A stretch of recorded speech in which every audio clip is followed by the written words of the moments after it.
Good morning students. आज हम लोग आगे देखते हैं राष्ट्र के निर्माण में सहायक तत्व या एलिमेंट्स ऑफ नेशन। यह क्या है?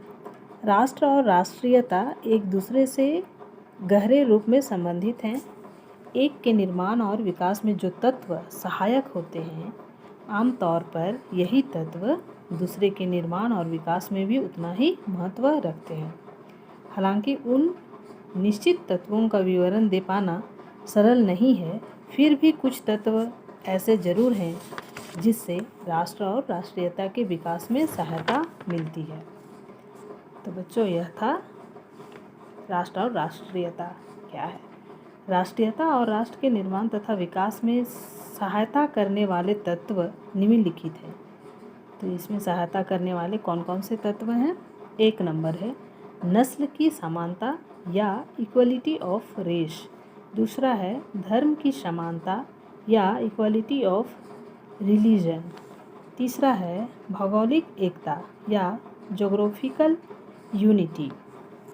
चौथा है भाषा, संस्कृति और परंपराओं की समानता या community of language, culture and tradition. 5वां नंबर है समान इतिहास या कॉमन हिस्ट्री। 6 नंबर है समान हित या कॉमन इंटरेस्टेड।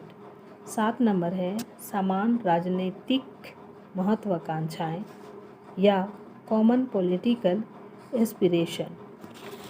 तो बच्चों, यह था राष्ट्रीयता और राष्ट्र के निर्माण तथा विकास में सहायक तत्व। आगे हम लोग देखते हैं सीमाओं का निर्धारण या डिटरमाइनिंग द बाउंड्रीज ऑफ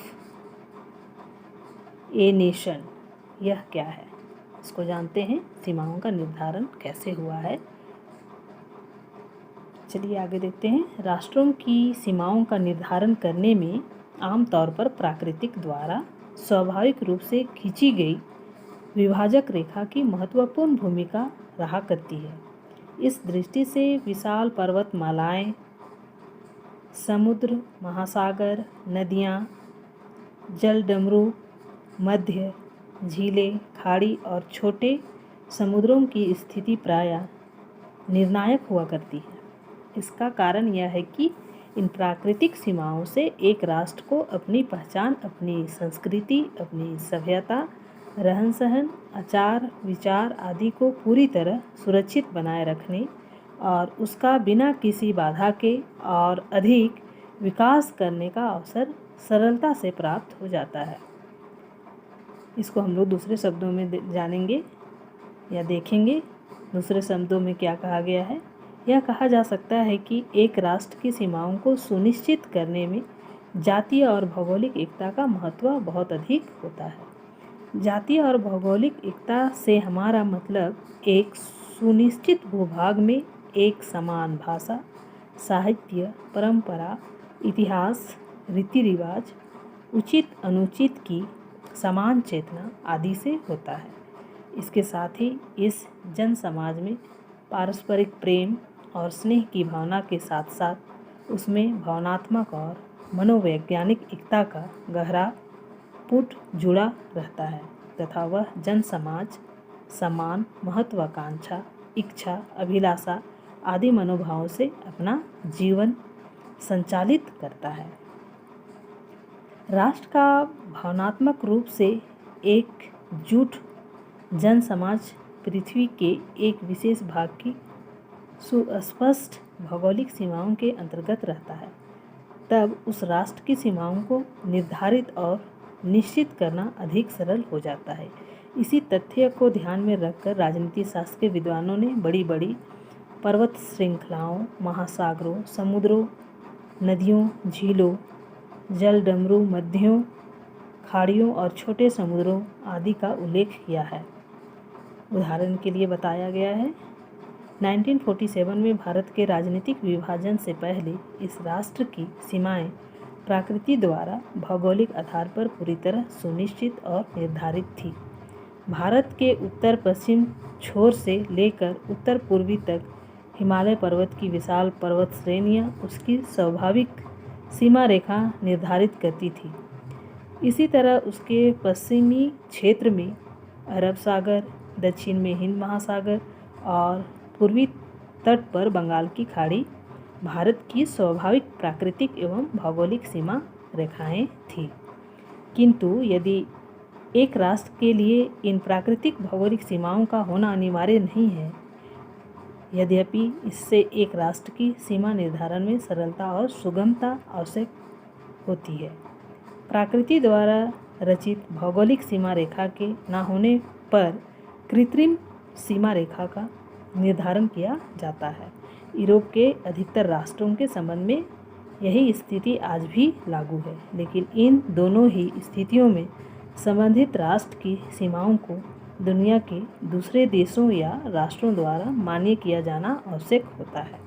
ऐसा होने पर संबंधित राष्ट्रों के मध्य विवाद और संघर्ष का हमेशा डर बना रहता है। इसलिए राष्ट्रों की सीमा रेखाओं को संधियों या अभिसमयों के माध्यम से मान्यता दिए जाने की प्रथा राष्ट्रों के समुदाय में लंबे समय से चली आ रही है। तो बच्चों, यह था सीमाओं का निर्धारण या determining the boundaries of a nation. आगे देखते हैं हम लोग राष्ट्रीयता का अर्थ या meaning of the term nationality. यह क्या है? राष्ट्र शब्द की ही तरह राष्ट्रीयता के बारे में विद्वानों ने कई दृष्टिकोण से अपने विचार प्रकट किए हैं। शब्द उत्पत्ति की दृष्टि से राष्ट्रीयता का अंग्रेजी पर्यायवाची शब्द नेशनलिटी लैटिन भाषा के नेट्स शब्द और नेशियो शब्दों से बना है, जिसका अर्थ क्रमशः नस्ल और पैदा हुआ होता है। इस आधार पर एक समान नस्ल में पैदा होने वाले मनुष्यों का समूह एक राष्ट्रीयता कहलाएगा। इस अर्थ को अब कोई इसलिए स्वीकार नहीं करता क्योंकि अब संसार में कोई भी एक जाति ऐसी नहीं है जो रक्त की शुरुआत का दावा कर सके। फिर भी नस्ल की एकता के आधार पर राष्ट्रीयता की परिभाषा देते हुए बर्गेस ने कहा है कि बर्गेस ने क्या कहा राष्ट्रीयता के लिए, क्या परिभाषाएं दी है। देखते हैं। राष्ट्रीयता किसी एक राज्य में रहने वाली संपूर्ण आबादी का एक अल्पसंख्यक समुदाय है जो सामाजिकता व नस्ल के आधार पर संगठित है। तो यह किसने कहा है? बर्गेस ने कहा है। अब देखते हैं लॉर्ड ब्राइस के शब्दों में इन्होंने क्या परिभाषा दिया है। राष्ट्रीयता वह जनसंख्या है जो भाषा, साहित्य, विचार, प्रथाओं और परंपराओं जैसे बंधनों में परस्पर इस तरह बंधी हुई हो कि वह अपने आप को एक ठोस एकता में अनुभव करे और इन्हीं आधारों पर बंधी हुई दूसरी जनसंख्याओं से अपने आप को अलग समझे। तो यह किसने कहा है? लॉर्ड ब्राइस ने। आगे हम लोग देखते हैं राष्ट्रीयता के बारे में दूसरे दृष्टिकोण कानूनी है। इसका अर्थ बताते हुए रिचर्ड फ्लोरेन ने क्या कहा है? राष्ट्रीयता किसी व्यक्ति का स्तर है जो राजभक्त के बंधन द्वारा राज्य से बंधा हुआ हो। तो बच्चों, इस तरह से अलग अलग विद्वानों ने राष्ट्रीयता का अर्थ बतलाते हुए अलग अलग परिभाषाएं दी है। आज हम आप लोगों को इतना ही बतलाकर क्लास समाप्त करते हैं। Thank you.